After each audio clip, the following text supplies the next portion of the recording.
तो संपूर्ण मात्रा रे सुभद्रा योजनार वेबसाइट हैक हो सारी आपण मैंने जाणी रखु काले राति सुभद्रा योजना सीएसआईडी लगइन कलापर आपण मानकर गोटे सीएसआईडी आसे से सीएसआईडी हूँ जड़े अच्छी से नंबर सेम नंबर सबू सुभद्रा योजना जो मैंने एप्लाई कर सीएससी भाई मैंने समस्त सेम सीएसआईडी शो करोची मेंशन करुच्ची आ जो मैंने वेबसाइट पोर्टाल लगइन कर एप्लाई कर सारी गोटे गोटे फर्म रिसीव कर सारी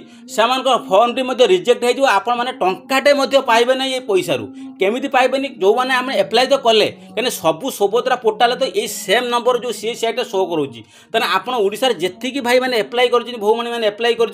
संपूर्ण डाटाटा यही आईडी ही अच्छी तो डिफरेंट डिफरेंट आईडी रे थिले आपण माने कोन होचंता आपनकर एई पोर्टाल रे एई सीएसआईडी अछि एई रजिस्ट्रेशन एई आईडी रे अछि किंतु समस्त ऑल ओवर ओडिशा जेतिक डाटा सब एई आईडी रे ही कलेक्ट ही अछि तो आपण माने टंकाटा जेति एप्लाई कर जदी गोटे टंका आपण पाइबे नाही तो सेति में पुलिस प्रोटेक्शन दरकार एतरे पुलिस भाई मानकर नियाती आवश्यक दरकार है पुलिस भाई मानक पई एटा नियाती जांच करंतु कोन एते हैक हे सारछि केमिति हे गला यार ए आईटी कार सेमान को भी इंक्वायरी करिया नियाती आवश्यक आउ जो माने ऑलरेडी एप्लाई करिजनि सेमानकर जो डाटाटा कलेक्ट की ई केसी करैथिले सेमान पुन सानी पुनर्बार एप्लाई करि पारे नै सब किछि मु नेक्स्ट वीडियो रे आपन जणेबी एमने एप्लाई करिवे कि ना ये डाटाटा संपूर्ण कलेक्ट हे पारिबो ना ये डाटा संपूर्ण क्लियर हबो ये जो फेक हैक आईडी जो अछि से हैक आईडी संपूर्ण क्लियर हबो आ आपन जो माने ऑलरेडी एप्लाई करि सारछन से माने पुनी एप्लाई करिवे कि नाही संपूर्ण डाटाटा आपन को मु नेक्स्ट वीडियो रे जणेबी सेति वीडियो को देखो।